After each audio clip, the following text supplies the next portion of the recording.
Forever United. Glad to be back with you guys. Not feeling the greatest, um, you know, but obviously just had to commit to what we said we'd commit to, and that's us meeting once a week after our games. We've obviously just played now against Brighton away. And of course, before we start jumping into the game, of course, I just need to take a moment to, yeah, man, send condolences to this guy, man. It's crazy. I guess his mom was looking over him throughout today's games, throughout today's performance. And yeah, man, it's obviously not easy losing a parent, especially a mom. So, condolences to Ahmad. Very happy that you came out with a goal today. You really tried. Of course, not easy losing a parent and then playing the day after. That's almost unthinkable. But for a lot of people, they have to kind of honor what, in this instance, maybe what his mom would have wanted him to do. You know what I mean? So big up to him. You honestly didn't even see any signs of mourning or like a distraction, let me say. He really was very professional, got on with it. And yeah, man, big up to him. Much love, my boy. And yeah, man, we're always thinking about you, always praying for you. And yeah, man, we love you too much, man. Now, let's get into it, guys. Let's get into it. We've just played against Brighton away. We've just lost 2-1. Second goal that we conceded, obviously in the 93rd or 94th. It's the exact same pattern as last year, exact same pattern as the year before. There's just nothing new. And fortunately or unfortunately, I'm numb. I've lost emotion for these guys. I'm more now on the side of, what, Erik, prove me wrong. I'm not going to go way too high for a victory, or become too depressed over a loss, because that's usually how I am. I'm either very emotional and very excited about a victory, or a loss can ruin my day, literally.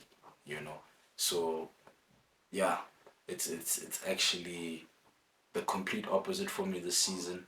It took many years to I mean, of course I can't not give two shits, you know what I mean?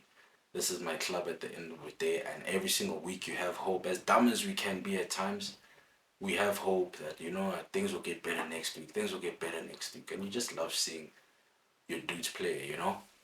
So, today's performance, I am not going to lie, it was not as bad as I thought it was going to be. It definitely was not as bad as I thought it was going to be. I think the first reason for that was the fact that Brighton weren't as good as they were last week. They seemed a little bit leggy. They seemed to respect us a little bit too much. I don't know if it is the manager that was not completely sure of how to play against us, how much to respect us, etc. But I really did see that they weren't at their best. They weren't the way they were at last week. I think it was against Everton. So I saw a completely different Brighton team. But nonetheless, United weren't too bad. They put the ball playing in the tight spaces. I'm not gonna lie, it was not the worst performance I've ever seen. I can't remember a game where it was, let's say, as average or this decent, at least. I was not happy, of course, but at least half decent. You know. So I mean, let me start with talking about Erik. You know, I mean, these two boys, you can see the looks on their faces. They are just not It's just something with Erik and his substitutes. Either way too late, either the wrong substitutions. I mean, I'm not Bruno's biggest advocate or fan.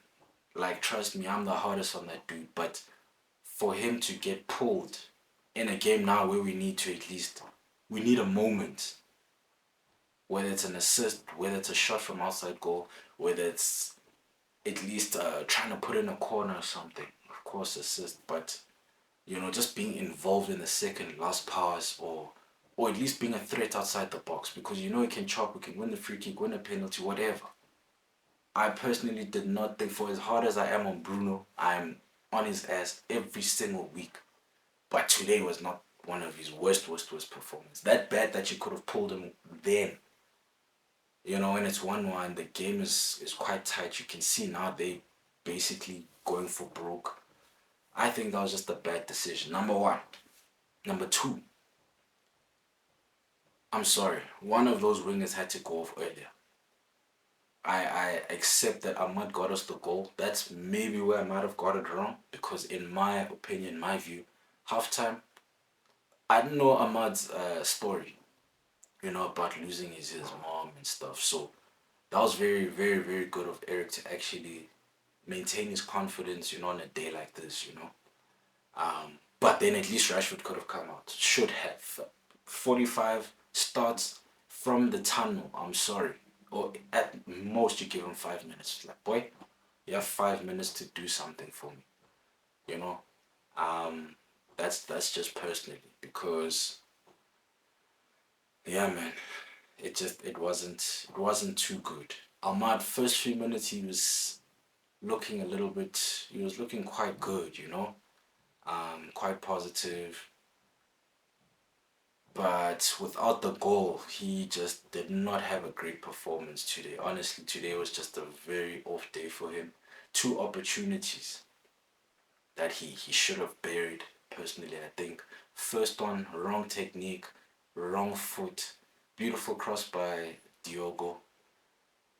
Just trying to smash the ball when it's coming from that direction. That's probably the hardest thing to do. You need to literally send it back. And that's a big problem we have with our lefties, with lefties in general.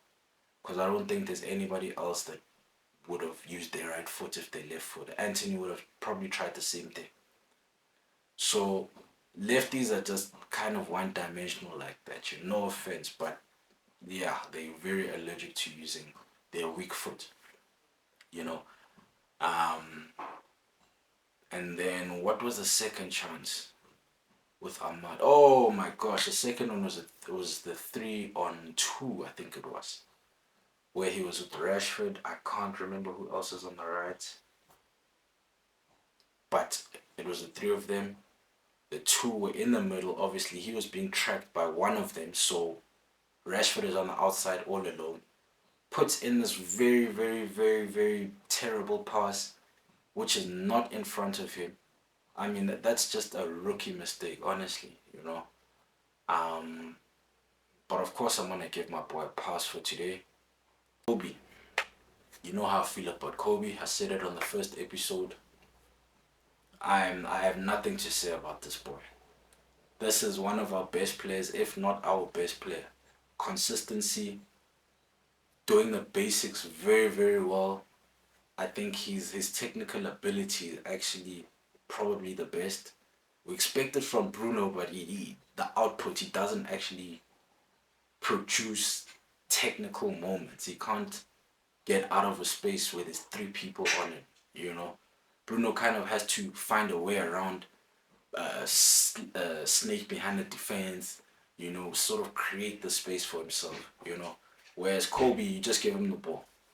Whether at the back, up front, he's really just a special, special kid. So I'm gonna leave him there.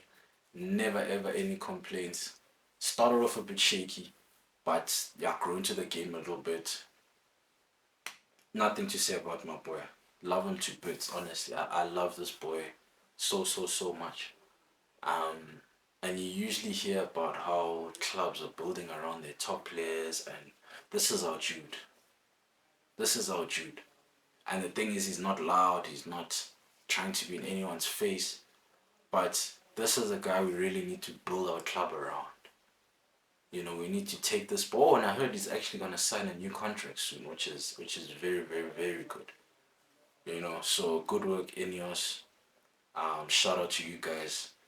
This kid is a beast. Let's move on. I'll praise him all day and all night. Yeah, moving on to Mount. Mount today, I just saw something very. He just wasn't as timid as he usually is, which is so good. It was so refreshing to see him, honestly.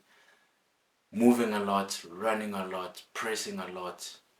He really, really plays with his heart on his sleeve, man. And he's the one person I really want to succeed, as much as it's been tough seeing him play like ass. But today, I really liked his performance. He was getting involved, he was pressing, he wasn't losing ball, you know, um, switching like the old Chelsea Mount that everyone is accustomed to. So I think his substitution was unfortunate. Obviously, it was not because of him, but that's just a collateral move. Obviously, because Erik was something was just not clicking. So I think because Mount is the guy that's not going to throw his arms up and talk about it in the post match or in the media, he kind of, took the collateral for that, which sucks because I think his attitude speaks more to me more than anything that he possesses. He just doesn't give up. He runs really. He plays like it's his last. Is that, man? I need to see more. And the craziest thing about it all is that he was the one person that didn't go to the Euros. So he's been chilling since the league actually ended the last time. The end of the last season, 23-24 season. But I'm still not seeing any extra desire, any hunger, any improvement. There's just I don't even remember him taking a shot today. I may be wrong, but I genuinely nothing stands out. Um, yeah, man. I don't know. I don't know what it is. I think especially that he's had so much of a break, he might just be exposing himself and kind of showing us or showing some people what he really is. I think maybe the expectation of Rashford is just way too high. This is what he is. He is just a very average dude. Like, let's be honest. Sad. He had his moments, but I don't think he can. His peak has long gone. You know. Um. So yeah, man, it's hard to see him struggle because he knows the club. But yeah, man, there's just obviously something very wrong there because I mean, someone like Garnacho can come on for a couple of minutes and change the game, be effective, take guys on, just add different dimensions to his game and not just run, run, run, run. I mean, how many times did Rashford try to switch the ball today from one end to the other? And I wouldn't say some were justified, but what I could see is Bruno trying to peel in and help him so that they could both take on the left back. But this guy is cutting in and he's trying to switch the ball, which failed almost every single time. I don't think it made it across once. You know, so very problematic today. But yeah, man, I just have my reservations about Rashford. I think he needs to prove me wrong as well. So my standards already are just very low for the dude. He really just has to try to do something to move that needle. Otherwise, I'm just like, I knew it. Um, Bruno, not too bad of a performance. Not the worst I've ever seen. Usually, every other game I have complaints about him. I don't think he was great. I don't think he was terrible that he stood out. You know, I think we definitely could have used him more in the final 15-20 minutes. I don't think that was a game to take him off. We weren't ahead. We need to be ahead by two because Bruno's probably one of our best influences in terms of, creation. You know, so yeah, I needed to see a little bit more. I guess his assist, what was supposed to be, was going to be a defining moment. That's what he can do. At least get into the right position, just be a threat in some areas, and he can shoot, which is always a problem. But yeah, I don't want to bash him. He came off a little bit too early for my liking, so let him off the hook.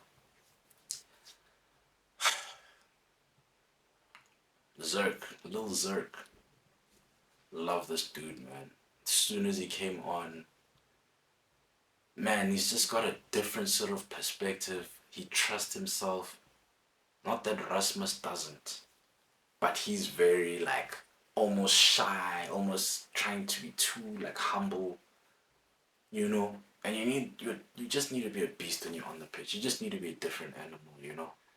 You really just have to come out of your shell and play as if it's your last chance. So what I saw from Lil Zerk today was positive. His size, his ability to kind of involve himself, um, even defensively. I mean, because attacking, they don't seem to see him still.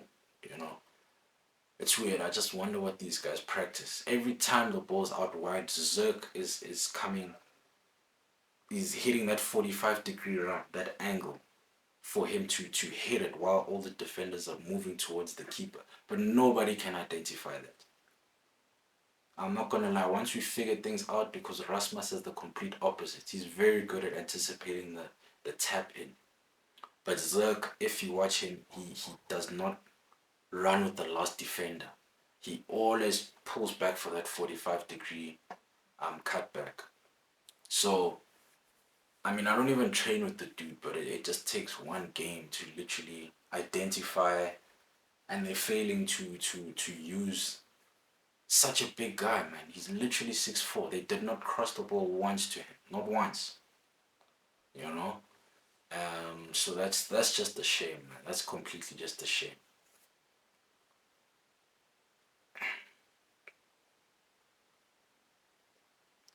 But yeah, man, he's just very. I don't think they need with Rasmus. You kind of have to have a play build up. Whereas with Zirk, he's one of those strikers that you can just ping the ball to, and because he's got size, because he's got speed, because he's got skill, he'll make it happen himself. So I think we need to trust him a lot more. Trust him as much as he trusts himself. You know, because it's just so weird when there's a target, when there's a striker, dudes don't want to cross the ball, but would rather cross to like a Bruno last week. They're trying to put the ball in the air.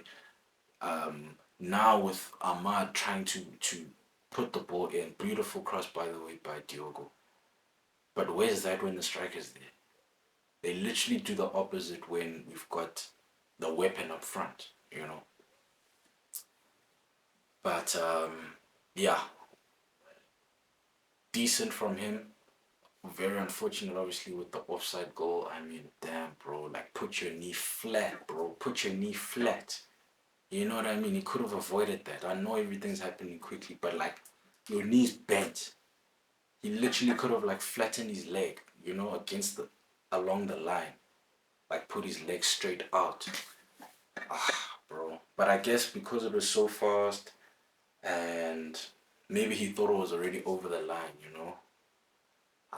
So yeah, that was rather unfortunate, but it's like come on guys, we're grown, man. Let's not steal goals from one another.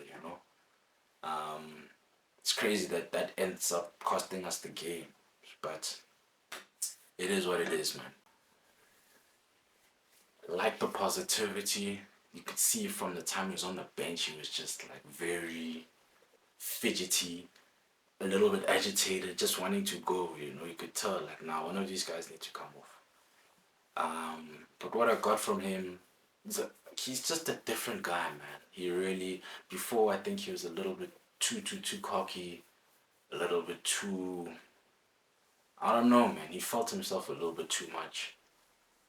Maybe so much that the work rate was not there as much, and he was very almost one dimensional. He wants ball at feet. He wants to try show just like Rashford. But now you rarely see him struggling because he's very impactful because he has more than just one dimension. So now he can come short, get it to feet. He loves now running in behind. Um, it's so much better to see from him, that he's at least trying to grow. Um, because most of pretty much all of them, none of them running behind. It's just they all the same. Anthony wants it short. Jaden wants it short. Rashford wants it short. Um, who are we talking about now? Alejandro wants it short. But at least now he's adapted his game and very impactful. So big up to him, man. I can't complain too much about him. Diogo, I think out of the backline, he was definitely the best. Definitely the best. I'll give it to him and Onana. Onana, because I think I don't want to blame him for the goals, of course not. I think he did enough with his feet for us to score enough goals, honestly. The amount of balls he was putting through. And he's putting the backline under pressure because they have such a high line. But I promise you, if we had Garnacho earlier, he could have at least been able to connect with those long balls. But Diogo was very, very alert today, very, very involved, put in some very, very nice crosses, nice early balls, clearance off the line, just doing what a dude with a pulse should do, as he knows best. Um, so yeah, I genuinely no complaints about Diogo. For me, is definitely the best performer at the back. Slab head though, dude. Maguire's positioning is just it's ass. Mateus is there. I don't know why you don't just at least start Mateus at least the first 50 minutes, 60 minutes, first half at least, and then maybe bring on Maguire. Maguire can trust maybe to hold on in the last, not really, but you just need him to put his head on things. You don't want him to be playing with the ball at his feet. And I swear it's just deja vu, man. The goal we conceded, the guy literally from the position he's in jumps up away from the keeper to create the biggest hole in between us. I mean, that was just not on. Yeah, Masraoui, not his greatest game. Um, we'll forgive him for that. He tried. I think with him he always puts in a shift. So not too many complaints, I can't lie. Overall we should have absolutely done a lot better. Should have scored more than one goal. The football was a little bit better than usual. But it's still very overall. It's just very slow. Instead of guys moving the ball, even if it's at the back, with the back four, with the back three, with the goalkeeper, we need to move the ball to at least pull guys out of position, force people to press. But Maguire will sit on the ball, push it forward, have no pressure, instead of at least passing side to side, just keep the ball flowing. He'll hold on to it, push it forward, and then we go backwards. Same thing with Martinez. Same thing with Diallo was doing that a lot. You know, coming back, giving it back to the keeper. We needed to be a lot more ruthless, like going forward. It wasn't enough. But I'm not gonna lie, it was not the worst performance I've ever seen on foot. I've been crying for many years since Erik, even I think before Erik, that this club does not know football. You know, I'm not saying they do now, but it's clear that they don't. I mean, teams like Brighton, they genuinely ball players. You know, um, what other team can I think of? Basically, every single team in the league is your Aston Villas. Those are all serious ball playing teams. But with Brighton, I did not for a second think we were going to win. I had the faith, not that I was negative or anything, but I thought at most maybe a draw. And the saddest thing is that they weren't even as good as they were last week. Not even anywhere near. Not even anywhere near. They gave us way too much respect, and we just didn't capitalize on that. So it's basically the same old United. Saw this happening last season, saw this happening the year before. I think we are the masters of our own downfall a lot of the time, and I think also just a lack of preparation. You wonder, I ask myself, what do these guys do training? They're always playing these stupid games, but I just don't see um, similar patterns of play every game. The dudes are always relying on a single moment to just turn things around. A loose ball, this or that. I mean, when last did we score for a corner, a free kick? Anything that's planned. I'm not saying we need a set piece taking coach or, because there's the throwing coach now, there's a this and that coach. Nah, we don't have to pay that much attention to detail. But the guy that's putting the ball in has to at least find someone's head, without a doubt. And I mean, Bruno should be that guy. But of course, he wants to pass the ball. Every corner, he passes it short.